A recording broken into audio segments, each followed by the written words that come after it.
Oi gente, tudo bom com vocês? Sejam bem-vindos a mais um vídeo deste canal. Estamos aqui para seguir firmes e fortes com o nosso propósito de leitura bíblica diária. É um desafio, começando pelo livro de Mateus. E estamos aí no capítulo 10! Glória a Jesus por isso. Toda honra, toda glória ao nosso Jesus. E esses momentos de estudo, de conversa, de compartilhar as coisas de Deus estão sendo maravilhosos, pelo menos para mim. Então eu já quero te convidar para se inscrever nesse canal, se você não for inscrito, deixar o like aí, ativar o sininho das notificações, compartilhar, deixar o seu comentário. Tô sentindo falta dos comentários de vocês. E tem pessoas que estão fazendo parte do grupo lá do WhatsApp e lá no Instagram também. Se você ler algum capítulo aí do propósito de Mateus, tira foto aí da Bíblia, da página, compartilha no seu story e me marca. Se você não me segue no Instagram ainda, começa lá a me seguir. E é isso, o propósito é esse. Fortalecer em nós o hábito de leitura diária da Bíblia. Não apenas ler por ler, mas refletir, meditar nas palavras do nosso mestre, do nosso rei. Então vamos lá hoje para o capítulo 10 do livro de Mateus. Quero pedir desculpa pelo barulho de fundo, né? Porque tem uma obra aqui do lado daqui de onde eu moro. E o único momento que eu tenho para gravar é esse. Não poderia deixar de gravar por conta do barulho, né? Mas eu peço que vocês relevem, tá bom? E eu espero que esteja dando pra me ouvir. Pra ver, aceitar, né? Mas que esteja dando pra ouvir perfeitamente. O capítulo 10 especial fala de missões. No capítulo 9 ele falou que era necessário orarmos para que o Senhor enviasse trabalhadores para a seara, que é grande, mas os trabalhadores estão muito poucos, né? E aqui ele vai escolher 12 homens para ajudá-lo nessa grande missão, nessa tarefa de guiar as outras vidas. No versículo 1. Tendo chamado os seus 12 discípulos, deu-lhes Jesus autoridade sobre espíritos imundos para os expelir e para curar toda sorte de doenças e enfermidades. Jesus escolheu os 12 e transferiu a autoridade dele para esses 12 para que eles pudessem operar aquilo que Jesus estava operando. Os nomes dos 12 apóstolos são estes. Primeiro, Simão, por sobrenome Pedro, e André, seu irmão, Tiago, filho de Zebedeu, e João, seu irmão, Filipe e Bartolomeu, Tomé e Mateus, o publicano, Tiago, filho de Alfeu e Tadeu, Simão, o Zelote, e Judas Iscariotes, que foi quem o traiu. A estes 12 enviou Jesus, dando-lhes as seguintes instruções: não tomeis rumo aos gentios, nem entreis em cidades samaritanos, mas de preferência procurai as ovelhas perdidas da casa de Israel. E à medida que seguirdes, pregai que está próximo o reino de Deus. Curai enfermos, ressuscitai mortos, purificai leprosos, expeli demônios. De graça recebestes, de graça dai. Não vos provereis de ouro, nem de prata, nem de cobre nos vossos cintos, nem de alforje para o caminho, nem de 2 túnicas, nem de sandálias, nem de bordão. Porque digno é o trabalhador do seu alimento. Em qualquer cidade ou povoado em que entrardes, indagai que neles é digno, e aí ficai até vos retirardes. Ao entrardes na casa, saudai-a. Se com efeito a casa for digna, venha sobre ela a vossa paz. Porém, se não for, torne para vós outros a vossa paz. Se alguém não vos receber, nem ouvir as vossas palavras, ao sair daquela casa ou daquela cidade, sacudi o pó dos vossos pés. Em verdade vos digo que menor rigor haverá para Sodoma e Gomorra no dia do juízo do que para aquela cidade. Nós vemos uma lista de instruções que Jesus deu para esses 12 que ele havia escolhido, e um direcionamento de como eles deveriam se comportar, o que eles deveriam fazer. Jesus chamou e Jesus direcionou, ensinou, guiou para que eles pudessem agir conforme Jesus agiria. Jesus estava querendo dizer: olha, eu vou dizer para vocês o que eu faria nessas situações, porque vocês vão nas casas, vocês vão falar com as pessoas, vocês vão anunciar que está próximo o reino dos céus, e vocês têm que fazer isso de uma forma que seja com sabedoria, com entendimento, sem ser besta, sem se deixar ser pisado também, humilhado, da forma como eu faria. Porque vocês vão estar só entre vocês, mas é como se eu estivesse presente. Então não adianta você ir fazer da forma que você achar que deve fazer. Você vai ter que seguir um protocolo que eu vou dizer aqui. Aqui tá bem claro, não precisa nem tanta explicação assim. Jesus foi falando o que eles poderiam fazer, o que eles deveriam falar, a maneira de saudar, a maneira de se comportar. Só faltou ensinar como é que anda, como é que dá um passo depois do outro, né? Jesus deixou tudo bem claro, bem bonitinho. Isso mostra pra mim que Jesus, quando ele nos manda fazer algo, ele explica muito bem, ele deixa muito claro aquilo que é para ser feito. Jesus, ele deseja que você faça as coisas com ordem, com decência, com sabedoria, com entendimento. Não é de qualquer forma que fazemos as coisas para o Senhor. Não é ir por ir, falar por falar. Eu vou falar torta direito, sei o quê. Tem que ter uma preparação, tem que ter um ensino, tem que ter um direcionamento. Às vezes nós viemos todo do mundo cheio de pecados, cheio de erros, a vida toda desregrada, fazia o que queria, era só destruição. Aí a gente aceita Jesus, a gente reconhece Ele como Salvador, passa a servir em uma igreja, e aí a gente já quer liderar, fazer o que tem que fazer, ensinar, e acha que tudo tem que ser muito rápido. Não. Tem que ter um tempo de preparo, tem que ter um ensino, tem que ter um envio de Jesus. Porque quando é Jesus que coloca as pessoas em determinados lugares, a obra vai prosperar, a obra vai crescer, a obra vai dar frutos. Mas quando não foi Jesus, quando foi direcionamento humano, foi precipitação, as coisas não dão certo, não vai dar errado, não vai ter prosperidade espiritual. Pode até ter quantidade de gente, mas quantidade de gente não significa prosperidade espiritual. E Jesus, ele nos envia para que a obra cresça de verdade, que o reino dos céus, ele seja povoado de verdade, não apenas porque, tá dando certo, tem muitas pessoas, tem gente que apoia, tem gente que tá dizendo que é pra eu ir mesmo, que é assim mesmo. Não, siga a orientação de Jesus. Jesus é quem diz como que as coisas devem ser feitas. Pode parecer muitas das vezes estranho, rígido, chato a forma de Jesus, mas é o melhor. Então vamos esperar o tempo de Deus, vamos esperar sermos chamados, vamos esperar a orientação do Mestre, para que nós não venhamos a fazer da nossa forma e dar errado, porque assim não vamos estar contribuindo para o reino. A partir do versículo 16, diz aqui, as admoestações. Continua Jesus ensinando, preparando. Eis que eu vos envio como ovelhas para o meio de lobos. Sede, portanto, prudentes como as serpentes e simples como as pombas. É aquela coisa que eu falei, não seja besta não, viu? Seja inteligente, seja prudente, mas besta não. E acautelai-vos dos homens, porque vos entregarão aos tribunais e vos açoitarão nas suas sinagogas. Por minha causa sereis levados à presença de governadores, de reis, para lhes servir de testemunho a eles e aos gentios. Ou seja, vocês vão enfrentar perseguições, vocês vão enfrentar pessoas que vão bater de frente com vocês. Então vocês têm que estar preparados. Vocês precisam ser prudentes, corajosos. Vocês vão, não é pra uma coisinha fácil que eu tô enviando vocês, não. Quando vos entregarem, não cuideis eu em como ou o que haveis de falar, porque naquela hora vos será concedido o que haveis de dizer, visto que não sois vós que falais, mas o Espírito de vosso Pai é quem fala em vós. Um irmão entregará à morte outro irmão, e o pai ao filho. Filhos haverá que se levantarão contra os progenitores e os matarão. Sereis odiados de todos por causa do meu nome. Aquele, porém, que perseverar até o fim será salvo. Tá vendo? Vai ser difícil, vocês vão ver muita coisa horrível, mas não desanimem da sua fé, permaneça até o fim.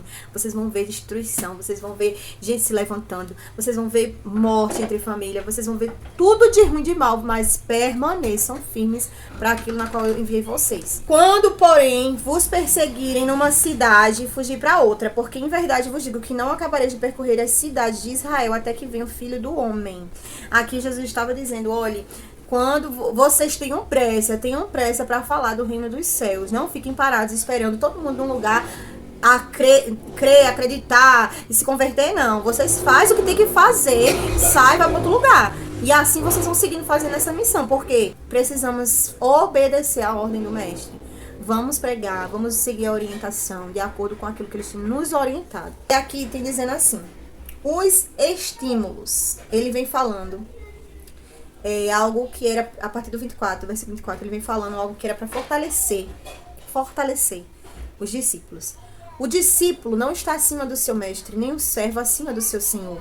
Basta o discípulo ser como seu mestre e o servo como o seu senhor. Se chamaram Beelzebu ao mestre da casa, quanto mais aos seus domésticos. Portanto, não os temais, pois nada há encoberto que não venha a ser revelado, nem oculto que não venha a ser conhecido. Se falaram que Jesus expulsava demônios pelo mestre dos demônios, o que vão falar de nós? O que vão dizer que nós somos? Só não vão ter elogios, né? Mas a gente vai ser xingado, vai ser odiado. Por quê? Porque primeiramente quem foi Jesus. E ele, como autoridade, como sendo maior do que nós, passando por isso, obviamente nós, que somos menores, vamos passar muito pior. Isso que ele estava falando aqui. Não esperem coisas boas, não esperem elogios, não esperem aquela honra, aquela pompa todinha, porque vai vir muito. Se você quiser fazer a obra de Deus verdadeiramente, da forma que Jesus orienta, vai ser muito desafio, vai ser desafiador de verdade. Os digo às escuras, dizei a plena luz, e o que vos diz ao ouvido, proclamai aos airados. Não temais os que matam o corpo e não podem matar a alma. Temei antes aquele que podem fazer perecer no inferno, tanto a alma quanto o corpo. Não tenha medo dos homens, daquilo que você pode vir a sofrer pelo Senhor. O seu temor tem que estar em Deus, porque Deus é que pode fazer tudo. Ele é soberano.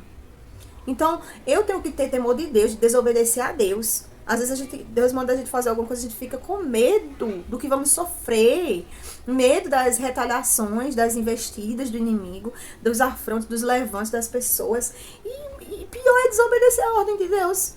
Pior é desobedecer a ordem de Deus. Deus é terrível. Deus é terrível. Vamos botar uma coisa na nossa cabeça. Deus não é menino, não. Deus mandou, você disse, eis-me aqui, Senhor. Deus mandou você, pare de desobedecer, pare de recuar, pare de se acovardar, pare de temer o homem. Tema ao Senhor. A gente muitas vezes pega Deus e coloca como se Deus fosse uma criança, que a gente pudesse tapear, né? Aqui no Nordeste fala tapear. A gente tapeia menino com doce, com bala, com uma conversinha. A gente diz, não, depois a gente vem, não sei o que. Com Deus não se faz isso, não. Com Deus não se faz isso, não. Não tente tapear a Deus. Você não sabe qual a coisa terrível que você está fazendo com a sua própria vida. Triste é a colheita da desobediência. Vocês lembram de Jonas, do profeta Jonas, né? Sofreu horrores nas entranhas lá do peixe, para depois ter que fazer o que ele tinha fugido. Não adiantou de nada. Desobediência não adianta de nada. Só faz te tirar do propósito, te tirar da presença, te tirar do alvo, do foco. Você vai sofrer. Jesus está dizendo aqui, claramente, são palavras duras, pesadas no dia de hoje. Você vai sofrer. Você não vai receber mãozinha passada na mãozinha na cabeça, não. Você vai sofrer. Mas Jesus disse, eu sofri primeiro. Se fizeram ao mestre, quanto mais com vocês. Estejam preparados. E estejam preparados. Não podemos ter vergonha, não podemos nos envergonhar, como diz o versículo 32. Todo aquele que me confessar diante dos homens, também eu confessarei diante do meu Pai. Aquele que me negar, também eu o negarei. Oh, meu Deus, oh, meu Jesus, oh, meu Jesus. Não pense que vim trazer paz à terra. Não vim trazer paz, eu vim trazer espada. Eu vim causar divisão entre o homem e seu pai, entre a filha, sua mãe, entre a nora e a sua sogra. Os inimigos do homem serão os da sua própria casa.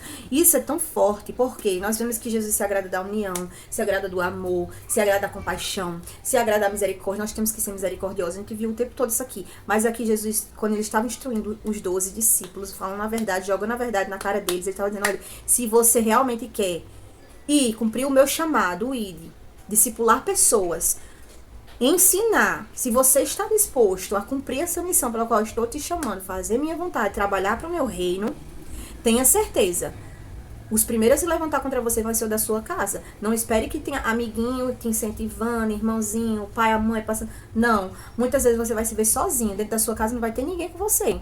E você vai ter que permanecer firme. Jesus estava falando a verdade, jogando, sabe aquela verdade na nossa cara, assim, para que a gente tenha uma corda? Era isso que ele estava falando para os discípulos. Vocês vão enfrentar muitas coisas ruins. O 37 diz assim, quem ama seu pai ou sua mãe mais do que a mim, não é digno de mim. Quem ama seu filho ou sua filha mais do que a mim, não é digno de mim. E quem não toma sua cruz e vem após mim, não é digno de mim. Quem acha a sua vida, perdê-la-á. Quem, todavia, perde a vida por minha causa, achá-la-á. Jesus estava dizendo assim, você precisa colocar o reino de Deus como prioridade, me colocar como prioridade, porque se você quer vir me seguir, se você fez a escolha de servir a Jesus de verdade, não importa o restante. É difícil falar essa palavra, mas se você tiver que fazer uma escolha entre passar a mão na cabeça do seu filho e seguir a Jesus, escolha seguir a Jesus. Muitas vezes, aqueles que estão perto de nós estão contrários à palavra e nós temos que tomar uma posição de enfrentamento mesmo. E vamos sofrer, não vamos ficar sendo elogiados, não. Se você realmente quer seguir a Jesus, esteja preparado para isso. Mas aqui no final ele diz o quê? Quem perder a sua vida por amor de mim, achá-la. Isso significa, eu tenho para ti, meu filho, uma promessa de vida eterna. Essa vida é passageira, como eu tenho comentado em todos os vídeos, essa vida tudo passa. Família passa, pai e mãe vai passar, filhos vão passar, você mesmo vai passar, tudo vai passar. Mas a vida que Jesus nos prometeu, a eternidade com ele, a glória, lá naquele grande lugar maravilhoso, a Nova Jerusalém, que não haverá morte, pranto, luto, dor, choro, não haverá nada de ruim lá, só coisas boas. Para chegar lá, você precisa padecer aqui. Essa é a promessa de Deus e é assim que tem que ser, porque é assim que ele instituiu e ele é soberano. Eu disse lá no primeiro vídeo, pode a criatura questionar o Criador? Gente, por incrível que pareça, hoje é culto de missões na minha igreja, aqui onde eu congrego. Justamente hoje eu estou falando de missões, olha só, o vídeo caiu como... Já pra eu estar no clima, né? Oh, glória a Jesus, aleluia. Que coisa linda. Versículo 40. Quem vos recebe, a mim me recebe. E quem me recebe, recebe aquele que me enviou. Quem abrir as portas para vocês, aquelas almas que receberem a palavra, elas vão estar recebendo a Jesus. Elas vão estar recebendo a verdade. E quem perseguir vocês, da mesma forma, vai estar perseguindo a Jesus. Para vocês verem que Jesus prometeu estar conosco. E isso basta. Quem recebe um profeta no caráter de profeta, receberá o galardão de profeta. Quem recebe um justo no caráter de justo, receberá o galardão de justo. E quem der a beber, ainda que seja um copo de água fria, a um destes pequeninos, por ser meu discípulo, em verdade vos digo que de modo algum perderá o seu galardão. Tudo que as pessoas fizerem em prol do reino, para ajudar aqueles que são os discípulos de Jesus, os trabalhadores da seara, está fazendo para Jesus. Então, tudo que você fizer em prol da obra de Deus, você está fazendo para Jesus. Não pense duas vezes. Se você tiver que fazer algo, se Jesus tocar no seu coração, para você ajudar, para você doar, para você fazer, para você vá, obedeça, faça, se desprenda, se disponha. O capítulo de hoje ele é forte, mas ao mesmo tempo ele é muito verdadeiro. Jesus não enganou ninguém. Jesus nunca disse, vai ser fácil, meu filho, vai ser legal, vai ter lágrima, não. Pelo contrário, Jesus disse, vai ser muito difícil. Vocês têm que resistir até o fim, até o sangue, para vocês conseguirem. Vocês vão chorar, vocês vão se lamentar, vocês vão sofrer. Mas no final é vitória, no final é paz, no final é presença de Deus. É gozo, é alegria que eu tenho para a sua alma. Então vale a pena permanecer. O que adianta ter uma alegria passageira, uma vitória momentânea e depois é só destruição e distância de Deus? Não adianta nada. Jesus prefere nos fazer passar por um sofrimento passageiro e uma alegria eterna. E eu espero que essa palavra, ela tenha tocado seu coração, ela tenha chegado na sua alma, ela possa te levantar para que você venha continuar trabalhando para Jesus, para que você possa se levantar como coluna na sua casa, no seu trabalho, na sua igreja, para que você se levante como uma voz, um porta-voz do Mestre, para que você não tema o homem, mas o Senhor que te enviou e está contigo até o fim dessa missão. Até amanhã, no capítulo 11, em nome de Jesus, estaremos aqui de novo, se Deus permitir. Um grande beijo e até lá!